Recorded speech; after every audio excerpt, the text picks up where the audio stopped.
the Lakers just shook the board in a way almost nobody saw coming.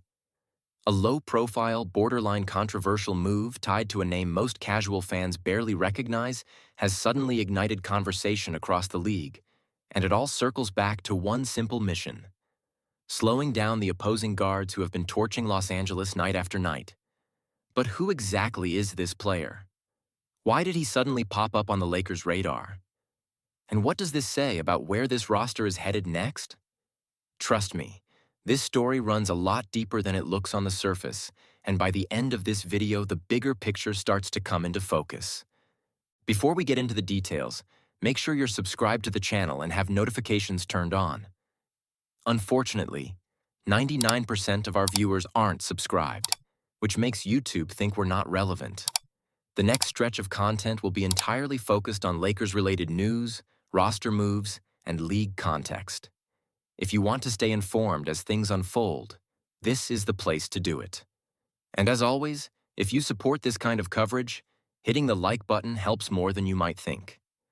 Now, if you really ride with the Lakers, show it by dropping a like so we can keep pushing this content forward. Let's set the scene. The Lakers rolled into San Antonio on Wednesday night looking like a walking injury report, and honestly, it was enough to make even the most loyal fan nervous. LeBron James was ruled out, dealing once again with that lingering left foot arthritis and sciatica that just refuses to disappear. Austin Reeves was still sidelined with a calf injury, and his absence continues to hang heavy over the offense. That left Luka Dončić carrying the entire attack on his back, forced into a workload no player should have to shoulder alone under these circumstances. Luka battled like a warrior, posting a ridiculous triple-double with 38 points, 10 rebounds, and 10 assists. Monstrous numbers considering the lack of support around him. And yet the Lakers still walked away with a loss, which tells you everything about the strange and fragile situation this team is navigating right now. San Antonio's defense smothered them, cutting off air and rhythm, exposing a roster with no real on-court leaders available in crunch time. The game itself started with balance and grit. For the first half, the Lakers showed real heart, trading baskets, fighting over loose balls, and refusing to fold despite the missing stars. There was effort, there was pride, and for a moment, it felt like they could steal one. But once the second half hit, reality set in. The fatigue of a back-to-back crept up, legs got heavy, and San Antonio smelled it immediately. The Spurs turned up the pressure, sped everything up, and slowly pulled away as the Lakers struggled to respond. When LA tried to push back, the energy just wasn't there anymore, and the final result was a quiet but telling 107-91 Spurs win. It hurts to watch, especially when you know how much fight this team still has inside it.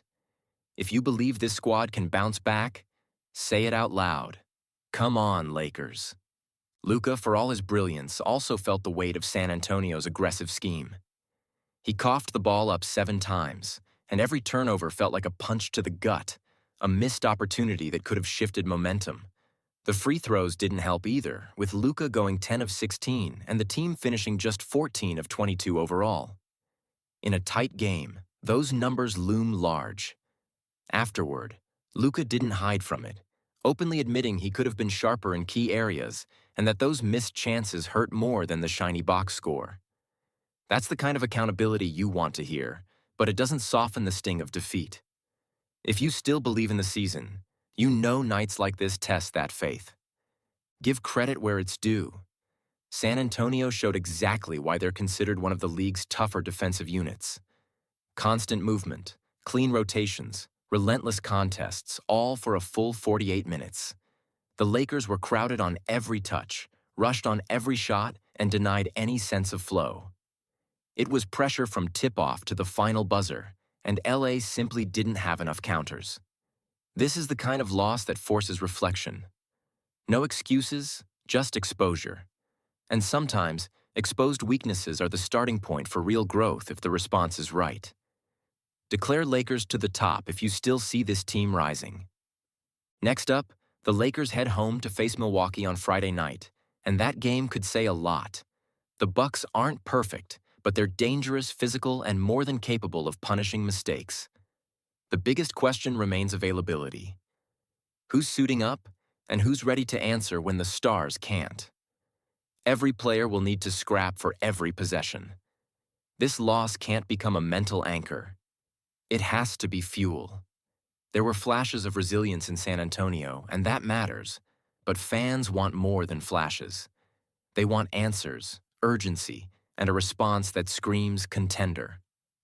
One bright spot was the return of Gabe Vincent, which quietly brought some relief to Lakers fans. After missing 9 games with a back injury, Vincent checked back in and immediately showed signs of life, knocking down threes, grabbing boards, and moving the ball with confidence. He didn't look hesitant, and afterward he spoke honestly about the grind of getting his body ready for real competition again. He knows the true test will come with travel and recovery, but he also made it clear he feels pain-free right now, and that alone is encouraging. If you're excited to see the season finally stabilize, let it be known. Vincent also admitted how tough it was mentally watching from the sidelines, especially with a back injury, which is notoriously unpredictable. Add in the ankle issue that already cost him 11 games earlier, and his season has been anything but smooth. Just 15 games played so far. Still, when he's on the floor, you see why the Lakers value him. He spaces the floor, handles the ball when needed, and brings defensive effort that fits the team's identity. With Reeves out for at least a month, Vincent's role only grows, and his versatility could quietly become a stabilizing force. If you believe in this roster's depth, you see how important that is. His presence strengthens the guard rotation, giving tired legs a break and preventing the offense from collapsing under pressure. Defensively, he buys in, and that commitment matters right now. With the Lakers sitting at a strong but fragile record in the West, every healthy contributor counts. Vincent's health will be monitored closely because if he stays available, the Lakers gain something they've been missing in tight games. Let's conquer together if you believe in the power of this fan base. Meanwhile, behind the scenes, trade chatter has started to bubble up, and one rumored idea has caught serious attention. According to League Buzz, the Lakers have at least explored the possibility of targeting Keon Ellis from Sacramento in exchange for Dalton Knecht and a future second-round pick. This is still rumor territory, but the logic is clear. Perimeter defense has been a glaring issue. Even with a solid record, the Lakers' defensive efficiency, especially since December, has raised alarms, giving up far too many points to consistently beat elite teams. Ellis is viewed as a rugged defender who can bother opposing guards and bring physicality on the perimeter. His shooting has dipped this season, which complicates things, but his defensive reputation remains his calling card. Sacramento, on the other hand, may value a controllable contract and roster flexibility, especially with Ellis's minutes fluctuating. That said, this market is crowded. Defensive guards are in demand, assets are limited, and the Lakers don't have the luxury of overpaying. Holding on to a first-round pick could be crucial if a bigger opportunity emerges later. Every move has to be measured. You can't mortgage the future for a short-term fix unless you're sure it moves the needle. This is the tightrope front offices walk every February. Declare the future purple and gold if you still believe. As the calendar keeps turning, the Lakers face a stretch full of uncertainty and opportunity. Whether this rumored trade gains traction or fades into speculation remains to be seen. But one thing is clear. Fans are hungry for action, for clarity, and for signs that this team is building towards something real. This story is far from finished, and the next chapters are already forming. If you think this season is just another routine run, you're not paying close enough attention. The pressure is rising, the pieces are shifting, and when it all clicks, it's going to be loud. So don't follow this season in fragments. This is a connected story. Hit the pinned comment or end screen, jump into the playlist, and stay locked in. Every video adds context, and what's coming next could change everything. Stick with us, because when this thing explodes, you'll want to say you saw it coming.